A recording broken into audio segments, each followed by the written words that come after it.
Yo, what's going on, guys? Luma here. Today I'm gonna give my thoughts on the upcoming tournament in the Pro Am, the final stage, the single elimination bracket, week 3. I'm gonna explain my thoughts on it, how I think it'll go down, my winner and choice and stuff. So we'll start first with London versus Florida, the first match of the week. Okay, the first round is London versus Florida, and honestly, I think this should be an easy 2-0 for Florida. London seem to only like their Reinhardt brawl style, which doesn't seem to work out too well versus better teams, and Florida did go undefeated this stage, which is pretty impressive. But they do have a pretty stacked lineup.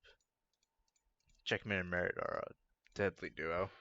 Merit is a god tier hitscan, and Checkmate has proven that he's more than capable of flex CPS on any character he plays. Support line may be lacking, but I don't think it's going to matter too much for London. London's best hope on winning this is taking them to maps where they can really brawl. So if they're choosing first, they should go to Ilios. It's a better brawl map than most maps. Ignoring well, we have seen them favor Ilios more often than not. The next choice I would say would be Oasis, and then probably the new map, Antarctic Peninsula. And they should stay away from Nepal and Lijiang. I think they're just gonna get absolutely rolled on those maps if they try to run the Rhine. Of course, they do have their other look, which is the ball, but I'm not sure if they're gonna be willing to run that versus Florida. We're probably just gonna play Monkey and Ramattra the entire fight, entire game. For hybrid, their best bet is to go Kings Row and maybe Blizzard World, but Hollywood would probably cause too much issues for them.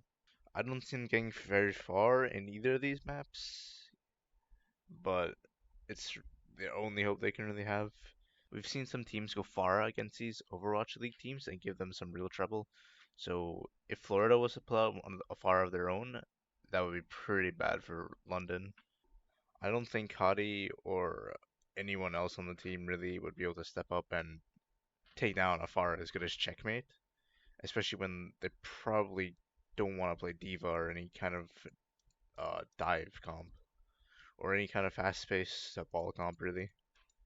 They would just be leaving their supports out, and then Checkmate would farm them. And as long as Florida doesn't die immediately, they'll be fine. So I find this a very hard matchup for London to win. Assuming this goes the distance somehow and they get to escort and push, the best maps would probably be Rialto, and that's about it. Every other map would be very bad for them because it's just such long sight lines and they can't do anything on them. For push, they're all like pretty decent for Ryan, at least as far as I think. But I think you would want to go with the Esperance? I have no idea how to pronounce that, I'm sorry. I'm butchering the name, but I'd probably go with Esperance more than any other map. But for Florida, it should be a really easy 2-0. They can pick any map they want. The Ramatra works very well against the Rhine. They can always run Monkey and dive their backline. If they go ball, I trust Checkmate and Merit to pull a Somber Tracer out if need be, but I don't think it'll come down to that. So next, let's move on to Toronto versus Boston. This is personally gonna be, I think, a closer match, but should still be Boston winning out completely. 2-0. Toronto hasn't looked that bad, but then again, they did go against two contenders teams, arguably three contenders teams if you count New York Excelsior, which have not looked good at all this stage. It's kind of depressing. I think Toronto still has a lot of talent, and they can do very good if you let them have their way and you don't check their players. Toronto haven't seemed to be limited to any of their comps, and they have played all their players, and they all look very good. But I think Hydron is still going to be the way you win. He's going to have to match Birdring in the mirror matchup on whatever he's playing, and beat him out, or at least get like equal picks. That's the only way I see them winning. Toronto have mostly played all the comps, so I wouldn't say there's any preferred map for them really. I think any map you go to will be decent for them. But for escort, I would stay away from long sidelines like Havana and Junkertown because Birdring will absolutely carry on the Widow if he gets a chance. I'd say making sure Birdring is not enabled to do whatever he wants is their best chance of winning. A weakness I saw in Boston was that the entire team they push up and they leave Twilight behind. I think if Toronto can capitalize on that and get a pick on Twilight each fight they leave him alone, while at the same time not succumbing to the dive themselves, they can easily win the fight. Lee Jae does not seem to want to peel for Twilight that much, but I imagine that's more of their team strategy, as to say Twilight can take care of himself. But I think it might come back in the end to bite them. I would like to see them play speedily more than anyone else. I think if they can enable speedily on Tracer instead of the Echo that he likes to play, Toronto have many times stated that they think Speedly is the best Echo in the entire world and he's unmatched, but I don't think Echo is very good right now. I think it better if they played Tracer and just tried to go on the flank because the K doesn't seem to like to watch the flanks. He's a very support heavy Tracer where he helps the tank win the tank game and follow up on any kills. But if Speedly can get behind in the backline and pressure Decay out, or even pressure a support out or another DPS, pressure Birdring out, I think it'll do much more. And Decay probably won't contest him on the flank unless he really has to. I trust Speedly enough to win out the 1v1 versus Decay. A rivalry that has started since 2019, since they traded Dante, and now has just become these two teams going back and forth in wins and losses. It's become an equivalent to the Battle of Texas almost.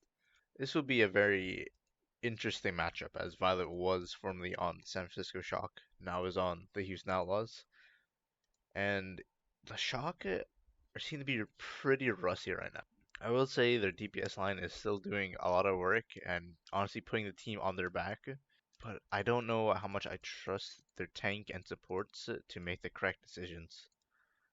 They seem to prefer the Somber Chaser kind of style, if that's the case, I think it'd be better to go to maps like Nepal, Lijiang, and Oasis, just keeping Houston Outlaws on their toes. For the tanks, I'm a little worried for Houston. I have seen Fearless, but unlike everyone, I'm not very high on him. I don't think he's that good at anything besides Ball, Monkey, and Ryan. Everything else he seemed to be pretty mediocre on and might be even a little bad at. His Doom was very uninspiring and his Mantra wasn't bad. It was pretty good actually, but I still would prefer have someone like Junbin play the Ramatra for me. One thing I have noticed about the Shock, their support line, is that Finn seems to go for these off-angle plays where he waits for the team to walk into him and then he'll anti-nade them, but at the cost of his life. When he dies, the team usually loses the fight, even though they're all antied.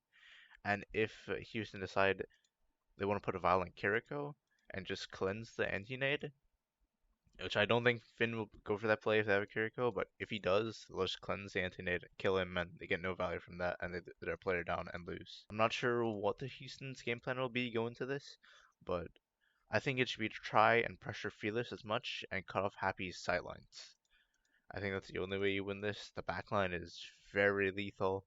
They support each other very well, and while it's a monster, he'll just kill anyone who comes in his sights. This would definitely be a pretty interesting matchup, but I'd recommend not going to maps like Havana and Junkertown because Happy can thrive on those maps. Same with Violet. His Zenyatta is crazy, and if they take him to a map where he can be a third sniper, I don't think Finn or Vindame will be able to match Violet in the Zen matchup or even the Kiriko matchup. He's just too good at the game. Now for our final last team, the most interesting, probably close matchup of the day on Saturday, Gladiators versus Atlanta Reign. This matchup will definitely be a very either very close or very one-sided. I personally think that Atlanta have the upper hand here.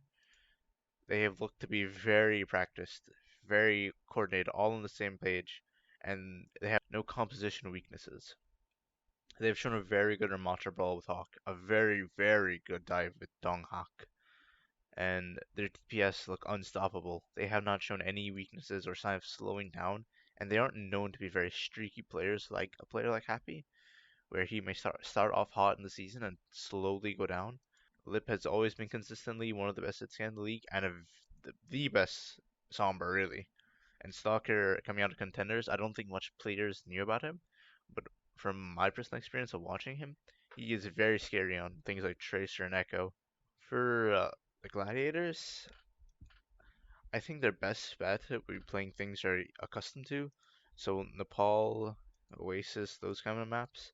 I think those will be the better maps to go to, where Kai can really shine and Kevster can go on the flank, and Dante doesn't have to do as much, and he can also play Doomfist if needs be. Dante has shown that he's adaptable. His playstyle is adaptable, but he still takes the tank too aggressively, I would say. He pushes the limits a little far, and I think a great team like Atlanta will easily punish that. On tanks like Doomfist or Matra, I trust Dante to not feed as much and to be perfectly aggressive, but still get out with his life. But if they go Sombra and Tracer, I'm not sure how well it's going to work for the Doom. I would say a weakness for Atlanta, but I haven't seen any blatant weaknesses I could see for the Gladiators to exploit. I think they just have to play it as it goes and try not to overextend and get the first pick. Lip has consistently gotten the first few picks in their matches, and they cannot let fights get turned when they should be unturnable. Atlanta are very good at doing what the Shock did in 2019 and 2020, using ultimates, two players down, even three players down, and somehow getting three and four picks and winning the fight overall. They cannot let that happen. If need be, they should use an ultimate, even in a one fight, just to secure the fight. Do not let Atlanta take advantage of the situation. If they go to Antarctic Peninsula, it would it would be in their best interest to make sure they never win the first fight. Once Atlanta wins the first fight, it's usually over for the team. They get to 99, and then they lose the fight, and they come back after two fights and win. If Kai can put up enough resistance against Lip and force him to take less aggressive angles, I think that might open up more space for Dante to play aggressive and get his own picks.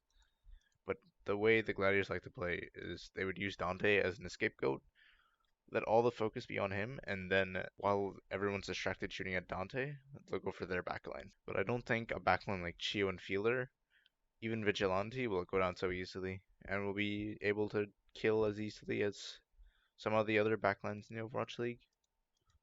I'm interested to see if trying to counter Atlanta, if they'll put Bobble on Kiriko more often than Ana, and keep Funny Astro in for the Lucio speed. I think the Gladiators have a decent chance of making this a competitive series, but Atlanta is such a strong team. I also wouldn't be surprised if they completely swept the series. This will be very interesting, and I recommend tuning in for this match, if this match alone.